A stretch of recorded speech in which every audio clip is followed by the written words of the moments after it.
오늘 어버이 주일을 맞이해서 우리가 부모님들에 대해서 어떻게 신앙적으로 대해야 될 것인가, 이 문제를 말씀을 전하고자 합니다. 실은 본문을 잠언 30장 17절을 잡았었는데요, 이 말씀을 계속 읽고 묵상하면서 야, 너무 끔찍하다, 어버이 주일에 너무 끔찍한 그런 본문을 해서는 좀 부담스럽겠다 싶어서 이제 출애굽기 20장 12절 말씀을 또 한 절 더 첨가를 했습니다. 그래서 여호와를 경외하며 하나님을 경외하는 성도들의 받는 그 복과, 또 반대로 부모를 공경하지 않는 그런 가정이 받을 저주, 아주 두 가지를 너무나 뚜렷하게 대조되고 있습니다. 부모에 대하여 자녀들이 어떻게 대하느냐에 따라서 그 결말이 너무나도 대조적인 이 두 말씀을 본문으로 삼아서 말씀을 전하고자 합니다. 부모를 조롱하고 불순종하는 자와 부모를 공경하는 자의 그 결과는 하늘과 땅의 차이가 있다는 사실을 우리가 알 수 있습니다. 하나님께서 부모를 공경하는 자들에게는 복을 주시나 부모를 조롱하며 불순종하는 자녀들에게는 저주하신다는 말씀이죠. 그래서 오늘 이 두 성경 구절을 통해서 우리가 부모에 대하여 어떻게 대해야 하는지 신앙적인 차원에서 다시 한번 재정립하는 시간이 되므로 우리 성도님들 가정마다 하나님께로부터 복을 받는 그런 믿음의 가정들이 다 되시기를 축원합니다. 먼저 부모에게 불순종하는 자에 대한 말씀입니다. 잠언 30장 17절을 보면은 아비를 조롱하며 어미 순종하기를 싫어하는 자의 눈은 골짜기의 까마귀에게 쪼이고 독수리 새끼에게 먹히리라. 우리가 성경을 보면은 사람이 죽었을 때에 제대로 장사 지내지 못하고 그렇게 시신이 방치되어 있을 때에 이 까마귀나 독수리, 새들이 날아와서 쪼아먹는 이런 사람들은 저주받은 사람으로 그렇게 성경은 간주를 하고 있습니다. 오늘 본문을 보니까 아비를 조롱하며 어미 순종하기를 싫어하는 자가 그런 저주를 받게 된다고 말씀하고 있습니다. 여기서 이제 아비를 조롱하고, 이 조롱한다는 이 말씀은 가볍게 여기고 하찮게 대한다는 그런 뜻입니다. 부모를 가볍게 여기고 하찮게 대하는 사람들은 저주를 받는다는 그런 말씀입니다. 지난 주일에 사무엘상을 본문으로 해서 하나님을 경외하는 가정에 대한 그 말씀을 우리가 살펴보았습니다마는 이 엘리 대제사장의 두 아들 홈니와 비느하스, 어떻게 보면은 잠언 30장에 있는 말씀처럼 아비를 가볍게 여기고 하찮게 대한 그러한 사례라고 볼 수가 있죠. 그들은 아버지를 따라서 제사장이 되어 제사 성전에서 아버지를 도와 일을 합니다. 근데 두 아들은 그 아버지로부터 그 제사장이 하는 모든 일들을 잘 배우고 어떻게 하나님을 섬기는지를 잘 어려서부터 눈으로 보고 배웠을 터인데, 그 사무엘상에 있는 말씀 보면은 이 두 아들은 행실이 나빠 하나님을 알지 못하였다라고 기록을 하고 있죠. 어느 정도였느냐? 이스라엘 백성들이 하나님 앞에 제사 드리기 위하여 희생 제물을 가지고 오면 제사장은 그 희생 제물을 받아서 각을 떠서 삶을 것은 삶고 태울 것은 태우고 다 그렇게 이제 제사를 지내게 됩니다. 그런데 이 두 아들들이 제사장이 제사를 지내기 전에 자기가 먹고 싶다 해서 고기를 도중에 빼앗아 간다는 겁니다. 이런 행위는 하나님께 드리는 제사를 경멸하는 그런 행위이죠. 하나님께 제사 드린 후에 얼마든지 제사장들이 먹을 수가 있음에도 불구하고 제사 드리기도 전에 먼저 하나님 앞에 드릴 제물을 빼앗아가는 것은 도둑질하는 것과 같고, 또 하나님께 드리는 제사를 멸시했다는 증거입니다. 그것도 부족해서 성전에서 수종도는 여인들을 겁탈을 합니다. 즉 성전을 더럽힙니다. 엘리 제사장은 두 아들들의 이와 같은 악행을 소문을 통해서 듣고는 두 아들들을 불러서 훈계합니다. 사람이 사람에게 범죄하면 하나님이 심판하시려니와 만일 사람이 여호와께 범죄하면 누가 그를 위하여 간구하겠느냐? 너희들이 하는 짓은 지금 하나님 앞에 범죄하는 것인데 그 죄는 용서받을 수 없는, 씻을 수 없는 죄라는 것을 훈계를 했습니다마는 두 아들은 아버지의 이 훈계에 귀를 기울이지 않습니다. 엘리 대제사장은 성전에서 진행되는 제사에 대한 총책임자로서 마땅히 두 아들이 더 이상 그런 행위를 하지 못하도록 차단시켜야 합니다마는 그러나 그렇게 하지를 못하죠. 그냥 방치해버리고 맙니다. 그 결과 엘리 대제사장의 가문은 완전히 몰락해버리고 맙니다. 이스라엘이 블레셋과 전쟁을 합니다.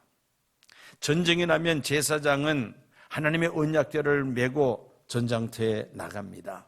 홈리와 비누아스는 제사장이기에 하나님의 언약궤를 메고 블레셋과의 전투에 나갔다가 하나님의 언약궤를 블레셋에게 빼앗기고 그리고 블레셋 군대에 의해서 죽임을 당하죠.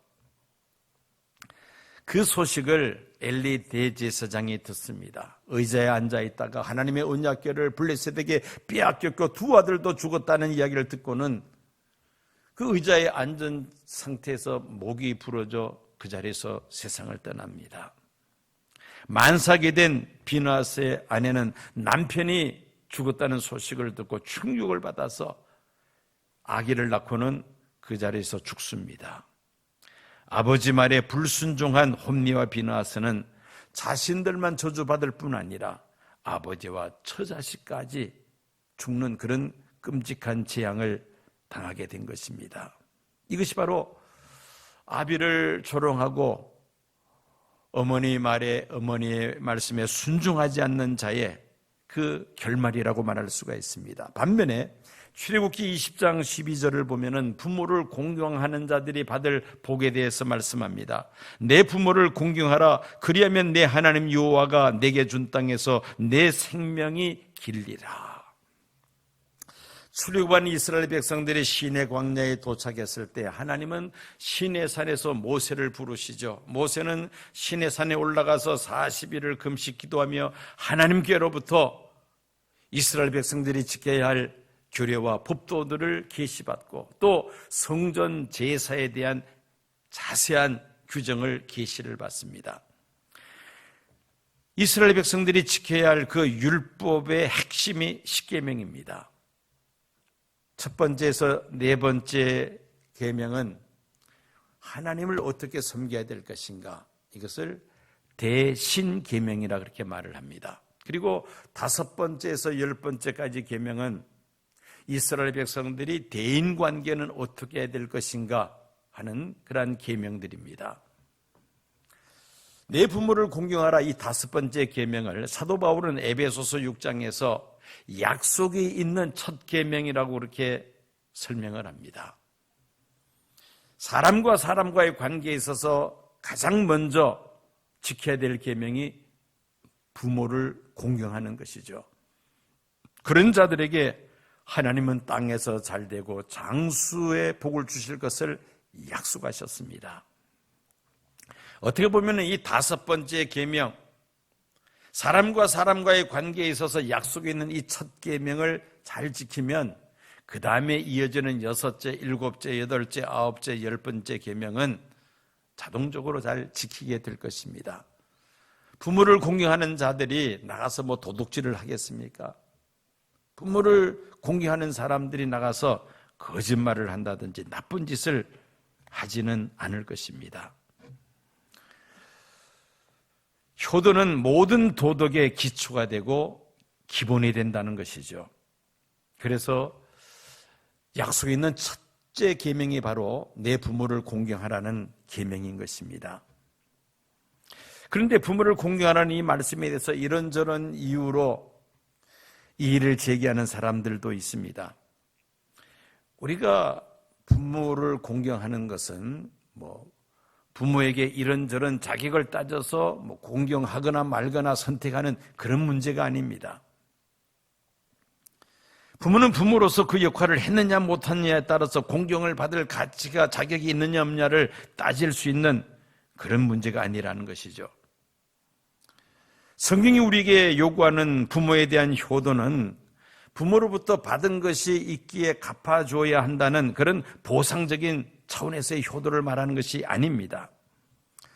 살 날이 얼마 남지 않은 부모에게 불쌍히 여기는 그런 적선적 효도도 아닙니다. 부모이기에 무조건적으로 공경해야만 한다는 것이죠. 순종해야만 한다는 것입니다. 그런데 순종하고자 해도 만약에 부모님이 예수를 믿지 않고 또 어떻게 보면 반기독교적인 입장에 서 계신다면은 이때 이제 우리 성도들은 고민하게 됩니다. 예를 들어서 예수 믿지 말고 교회도 나가지 말라 그렇게 말씀하실 때에 그 말씀에도 과연 순종해야 할 것인가 이 문제를 놓고 고민하게 되죠. 그래서 사도 바울은 에베소서 6장 1절에서 자녀들아 주 안에서 너희 부모에게 순종하라 이것이 옳으니라 주 안에서라는 단서를 붙여서 교훈하고 있습니다. 이 말씀 주 안에서라는 말씀을 두 가지 측면에서 우리가 이해할 수가 있습니다. 첫째는 주님을 거스르지 않는 하나님을 거스르지 않는 범위 내에서 부모에게 순종하라 이렇게 우리가 해석할 수가 있고요. 또 두 번째는 주님을 향한 사랑이 동기가 되어서 주 안에서라는 말은 우리가 주님을 사랑하는 그 사랑의 계기를 가지고 그 계기에서 또 우리의 부모를 사랑하고 순종하라는 그런 의미에서 우리가 또 이해할 수가 있습니다. 만약에 부모님이 예수를 믿지 않는다면은 가장 우선적으로 해야 될 일이 무엇이겠습니까? 전도해서 예수 믿고 구원받도록 하는 것이 아마 가장 우선적인 과제라고 생각을 합니다. 부모가 예수를 믿는다면 우리가 이런저런 문제 가지고 고민할 필요가 없지 않습니까? 그리고 부모에게 전도해서 영생을 얻게 된다면 사실 이보다 더 큰 효도는 없죠. 부모에게 효도해서 세상 사는 날 동안에 참 편안하고 행복하게 사실 수 있도록 잘 살펴드림과 동시에 또 부모에게 전도해서 영생을 얻을 수 있도록 그렇게 한다면 그야말로 완벽한 효도라고 말할 수가 있을 것입니다. 자, 이렇게 우리는 부모에게 효도함으로 인하여 성경에서 말씀하고 있는 땅에서 잘 되고 장수하는 복을 누리는 우리 성도님들 또 가정들이 되시기를 축원합니다. 우리가 부모를 공경해야 할 분명한 이유가 있습니다. 그 이유가 무엇인가? 보이지 아니하시는 하나님께서 우리를 세상에 태어나게 하시고 또 우리를 기르고 양육하는 일을 누구에게 맡기셨기 때문입니까? 부모님에게 맡기셨기 때문입니다. 하나님을 대신하여 부모님이 우리를 낳으시고 하나님을 대신하여 우리를 기르시고 하나님을 대신하여 우리를 부모님들이 양육하셨기 때문에 부모님은 하나님의 대리자라 그렇게 우리가 말하는 것입니다. 자녀들은 하나님의 대리자인 부모에게 순종해야 합니다. 우리가 보이지 않는 하나님께 순종하듯이 보이지 않는 부모님에게 우리가 순종하는 것이 마땅하다는 것이죠. 주 안에서 부모에게 순종하는 것은 곧 보이지 아니하시는 하나님께 순종하는 것이 되기 때문에 우리는 부모에게 반드시 순종해야만 합니다. 부모님의 사랑, 이 부모님의 사랑은 하나님의 사랑을 우리가 깨닫는 데 있어서 가장 손쉬운 그런 사례, 또 가장 많이 사용되는 비유이기도 합니다. 하나님의 사랑은 추상적이기 때문에 우리가 때로는 잘 느끼지를 못합니다. 그런데 부모님의 사랑을 생각하면은 하나님께서 나를 이렇게 사랑하시는구나 라는 것을 간접적으로 우리가 깨달을 수 있다는 것이죠. 하나님은 우리에게 당신을 아버지로 나타내십니다. 예수님께서 제자들에게 가르치신 주기도를 보면은 하늘에 계신 우리 아버지여, 그렇게 하나님을 우리가 부르라고 예수님께서 가르쳐 주셨습니다. 누가복음의 탕자의 비유를 보면은 그 탕자의 아버지는 다름 아닌 하나님을 가리킵니다. 아버지가 시퍼렇게 살아계심에도 불구하고 이 둘째 아들은 아버지에게 자신에게 돌아올 유산을 미리 달라고 아버지에게 요구를 합니다. 이 불효자식도 이런 불효자식이 어디 있나요? 아버지는 그 둘째 아들의 요청을 거절하지 못하고 둘째 아들에게 주려고 계획해 놓았던 그 몫의 유산을 둘째 아들에게 줍니다. 이 둘째 아들은 아버지의 손길이 미치지 않는 먼 나라로 이사를 가죠. 거기서 허랑방탕하게 삽니다. 더 이상 아버지가 간섭하지도 않고 또 아버지가 알 수도 없는 그런 먼 나라에 가서 그 아버지께로부터 받은 유산을 다 탕진하죠. 아버지를 떠나 소식도 없는 둘째 아들 언제나 돌아올까 늘 이 아버지는 기다립니다. 날마다 낮이면 언덕배기 높은 곳에 올라가서 그 동네로 들어오는 길목을 바라보며 이제나 저제나 집나란 아들이 돌아오기만을 하염없이 기다리는 아버지. 밤이면 혹여나 밤늦게 돌아온 아들이 문이 잠겨 있어서 되돌아갈까 염려가 되어서는 밤에 문을 잠그고 자지를 못합니다. 밤에 인기척이 나면은 아들이 아닐까 마음 설리며 문을 열어보는 아버지. 이 가출한 둘째 아들을 기다리는 아버지는 바로 하나님이시죠. 하나님을 떠난 죄인들을 기다리시는 하나님의 그 사랑을 우리가 이 비유를 통해서 너무나도 잘 우리가 깨닫게 됩니다. 즉, 이 성경에 나타나는 이 아버지는, 부모는 바로 하나님을 가리킨다는 것입니다. 또 어머니 사랑을 알면은 하나님의 사랑을 더 우리가 깊이 경험하게 됩니다. 로마서 8장 26절을 보면은 이와 같이 성령도 우리 연약함을 도우시나니 우리가 마땅히 빌바를 알지 못하나 오직 성령이 말할 수 없는 탄식으로 우리를 위하여 친히 간구하시느니라. 마음을 감찰하시는 이가 성령의 생각을 아시나니 이는 성령이 하나님의 뜻대로 성도를 위하여 간구하심이니라. 성령님께서 하시는 일을 사도 바울이 이렇게 설명하고 있는데요.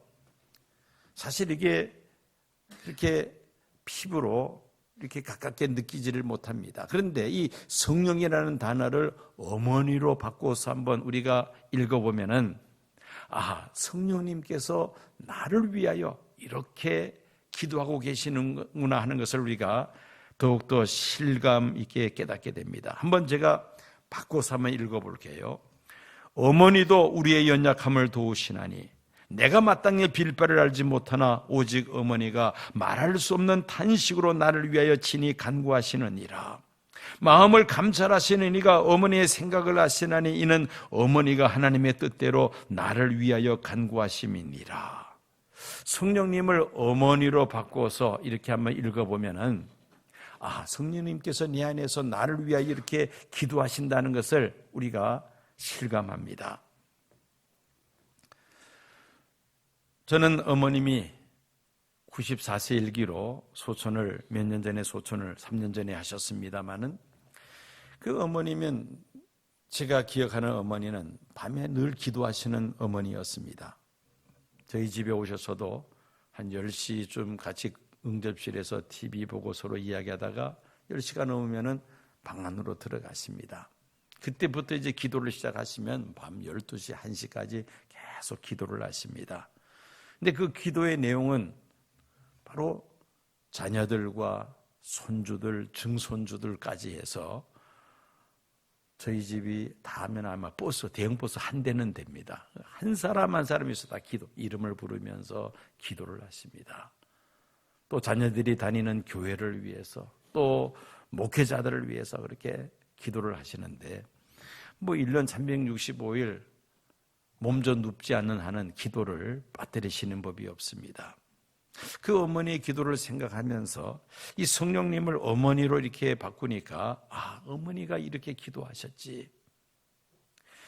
어머니가 이렇게 기도하셨듯이 성령님께서 나를 위하여, 우리를 위하여 기도하고 계신다는 것이 더 실감이 갑니다.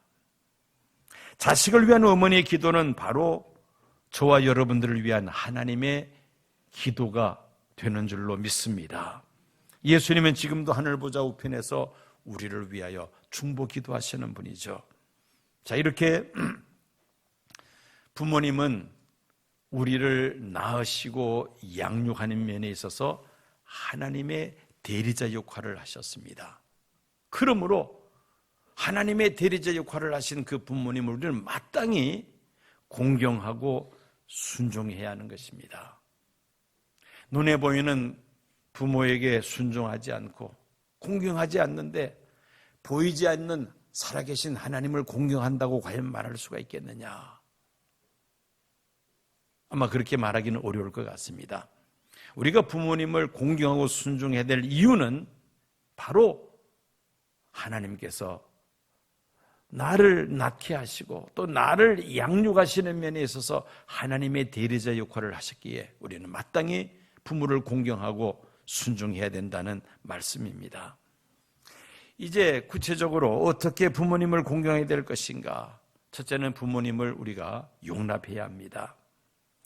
진정으로 부모를 공경하기 위해서는 먼저 부모에게로부터 받은 마음의 상처와 아픔이 혹시 남아있다면 이 문제가 해결이 되어야 됩니다. 그래야 진정 부모님을 공경할 수 있는 것입니다.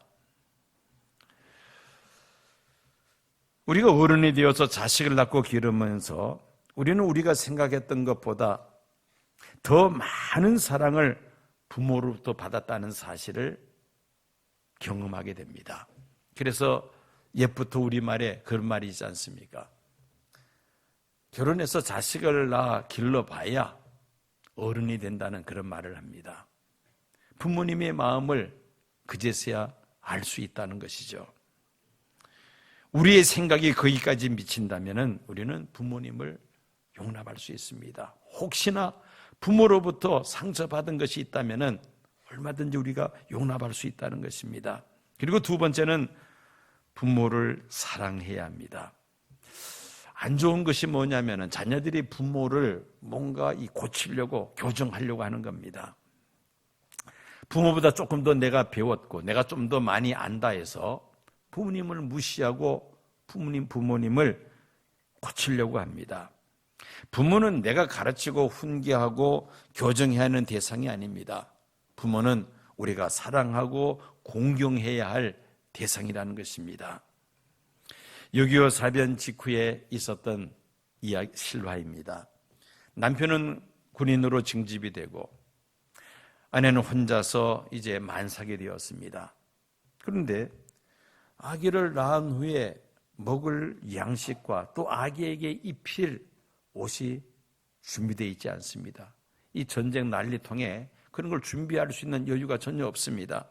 그래서 마침 크리스마스 전날이라 그 동네에 있는 미국 선교사님 집에 가면은 구할 수 있지 않겠나 해서 이 만삭이 된 여인이 몸에 진통이 오고 있음에도 불구하고 어둑어둑해지고 이제 밤이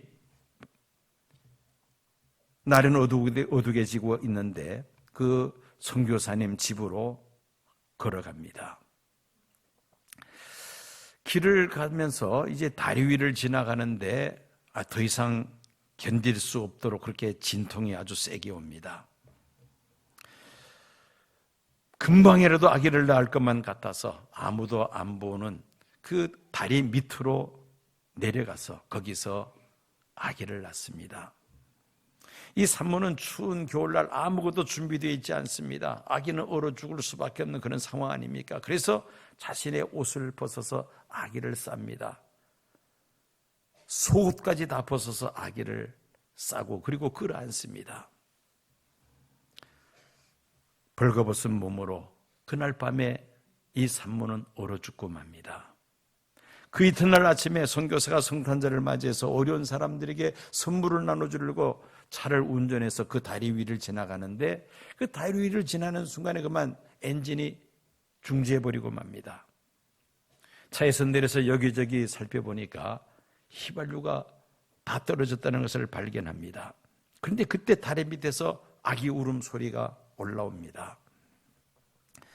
그 다리 밑으로 내려가 봤더니만은 아기는 그 산모가 벗은 옷에 쌓여져 있었고 산모의 품에 안겨져 있는데 그 아기를 안고 있는 이 엄마는 동사하고 만 것입니다. 선교사는 아기를 집으로 데리고 와서 입양하여 키웁니다. 이 아기가 10살쯤 되었습니다. 선교사님에게 자기를 낳아준 친모에 대해서 말해달라고 그렇게 질문을 합니다. 선교사님 부부가 끔찍히 자기를 이뻐하고 사랑하지만은 그러나 외모를 보니까 자기가 그 선교사님의 자녀가 아니라는 것을 스스로 발견을 합니다. 그리고는 나를 낳아준 부모가 어디 있느냐고 조심스럽게 선교사 부부에게 질문을 한 겁니다. 선교사님은 그 아이의 어머니 무덤으로 데리고 갑니다. 그리고 그 어머니에 대해서 자초지종 이야기를 다 전해줍니다. 이야기를 듣고 난 이 아이는 너무나도 참 마음에 아프고 또 감격스럽고 해서 자기 옷을 벗어서 어머니의 무덤을 덮습니다. 엄마, 저를 낳으시느라고 얼마나 추우셨습니까? 흐느껴 울면서 옷을 벗어 그 무덤을 덮습니다. 그 어머니는 추운 겨울 아기를 살리기 위해서 아기를 대신해서 동사한 것이죠. 이것이 바로 아기를 향한 어머니의 사랑이요, 오늘 저와 여러분들을 향한 하나님의 사랑인 줄로 믿습니다. 내 죄로 내가 십자가에 매달려 내가 고통을 받고 내가 죽어야 하지만은 하나님의 아들 예수님께서 날 대신하여 십자가에서 고난받으시고 죽으신 것입니다. 예수님이 십자가에서 고난받고 죽으심으로 우리는 죄사함을 받고 하나님의 자녀가 되며 우리는 새 생명을 얻게 된 줄로 믿습니다. 하나님의 사랑을 생각하고 부모를 우리가 사랑하는 것이죠. 우리 모두 어머니 같은 하나님 아버지의 사랑을 받았으며 때로는 부모님이 내가 기대하는 것만큼 나를 사랑해 주지 못하셨다 할지라도 하나님은 언제나 내 곁에 계셔서 어머니처럼 우리를 참으시고 기다리시며 그리고 온전히 사랑하신 하나님을 우리가 생각하게 됩니다. 하나님께서 우리에게 내가 너를 사랑한 것처럼 너는 부모를 사랑하고 공경해야 한다고 말씀합니다. 그리고 마지막으로 우리가 부모를 공경하는 세 번째 방법은 부모를 높이는 것입니다. 자녀들은 부모가 자존감을 잃지 않도록 부모를 공경하며 마음으로부터 높여드리기를 힘써야 합니다. 부모로부터 받은 상처보다는 받은 사랑을 더 많다는 것을 기억하며 또 단점보다 장점을 더 많이 생각하면서 우리는 부모님을 높일 때에 부모의 마음을 기쁘게 할 수가 있습니다. 부모가 높아질 때 우리도 자녀된 우리도 함께 높아지게 되는 것이죠. 또 우리는 부모님께도 효도해야 되지만은 교회 안에서 목사님과 장로님과 권사님들, 즉 영적인 부모님으로 생각하고 우리가 존경해야 합니다. 전북 김제에 가면은 금산교회라고 아주 유명한 교회가 있습니다. 옛날에 예배당은 기역자였습니다. 기역자로 예배당이 됐습니다. 남녀 7세 부동석이라 해서 성도들이 여성들이 서로 마주 보지 못하도록 기역자로 지어서 여기는 남자석, 여기는 여자석에서 강단만 보이지 서로서로 보이지 않습니다. 이게 기역자 예배당입니다. 문화재로 그렇게 보존되는 그런 그 예배당이 바로 금산교회 예배당입니다. 그 교회에 참 유명한 그런 이야기들이 있습니다. 그 동네 부자였던 조덕산이라는 사람이 전도를 받고 그리고 이 교회에 나오기 시작합니다. 또 그 집에서 일하던 마부였던 이자익이 또 전도받아서 예수 믿고 이 교회 또한 출석합니다. 즉 주인과 또 하인이 한 교회에 출석하면서 신앙생활을 했다는 것입니다. 그 당시 사회 간섭으로서는 참 이해할 수 없는 일이죠. 어떻게 주인과 종이 같은 교회에 가서 예배를 드리느냐. 참 이해하기 어려운 그러한 일이었습니다마는 이 교회에 이제 나중에 장로를 세우게 되는데 사람들은 주인인 조덕산이 장로로 피택될 것이라고 생각했는데 정반대의 일이 벌어졌습니다. 주인 조덕산은 장로 피택에서 떨어지고 이 마부였던 이자익이 장로로 피택이 된 것입니다. 성도들이 염려를 합니다. 아마 저 조덕산 주인이 실망이 돼서 이제 교회에 안 나올 것이다. 그렇게 염려를 했는데 오히려 이 주인 조덕사는 자기 집 하인인 이자익에게 교회에서 장로님 하면서 그렇게 아주 존경을 했습니다. 몇 년 지난 다음에 또 투표했는데 이 조덕산 이 주인이 장로로 피택이 됩니다. 이젠 두 사람 다 장로로 그렇게 호칭이 되었습니다.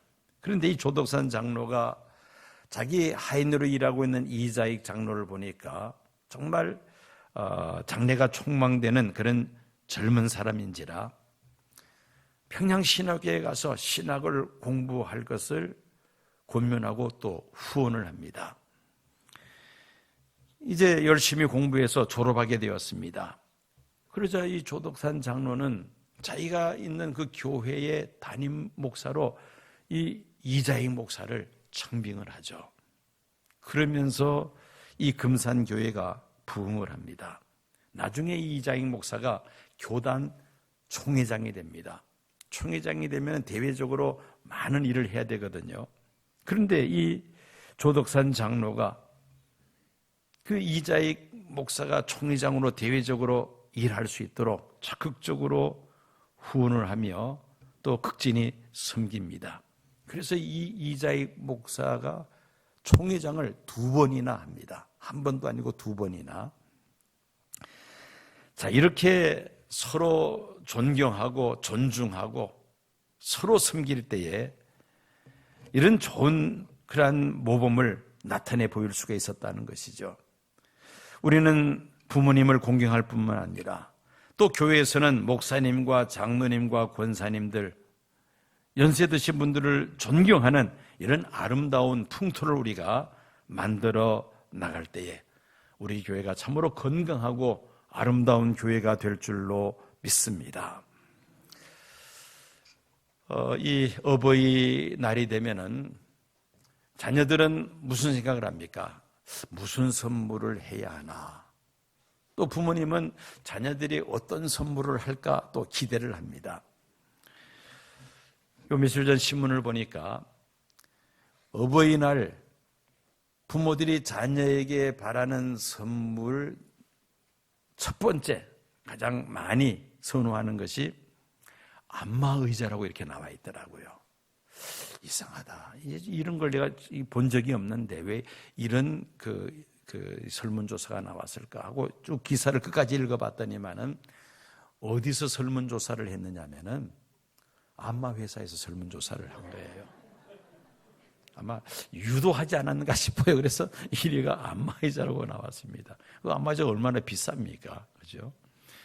그런데 제가 또 검색을 해봐요. 이전에는 어떤 결과가 나왔나? 쭉 몇 년 전 거를 봤더니만은 공통적인 게 뭐냐면은 1위, 부모가 바라는 선물 1위가 무엇이냐? 42.4%가 현금. 2위는 22.4% 3%가 나왔는데 뭐냐? 편지. 자녀로부터 편지 받는 것을 원한다. 3위가 8.7%로 상품권, 4위가 6.5%로 꽃, 그 다음에 뭐 의류, 건강기구, 식품 이런 것들이 쭉 나왔습니다. 그래서 저는 자녀들이 아빠 뭘 원하세요? 라고 물어본다면은 저는 이렇게 대답하려고 합니다. 1번이 현금이고 2번이 편지고 3번이 상품권이고 4번이 꽃이고 다 해주면 좋겠다. 예, 참 욕심도 지나치죠. 네.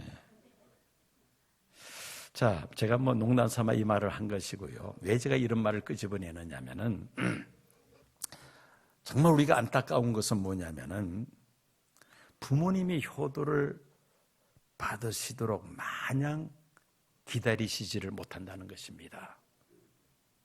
자녀들 입장에서는 지금 바쁘고 여러 가지 어렵고 힘드니까 조금만 더 여건이 좋아지면 부모에게 효도하겠습니다라고 다음으로 미루는 경향이 있습니다. 제가 그러했고 또 우리들이 그러했지 않습니까? 부모님이 늘 곁에 계실 것으로 생각하고 다음으로 미뤘다는 겁니다. 문제는 부모님이 마냥 우리가 효도할 때까지 기다리시지를 못한다는 것이죠.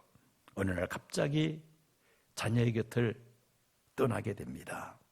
그러므로 이 부모 공경과 효도는 내일로 미뤄서는 안 된다는 것입니다. 생각날 때 지금 해야 한다는 것이죠. 다음으로 미뤘다가는 반드시 후회할 날이 우리 앞에 다가올 것입니다.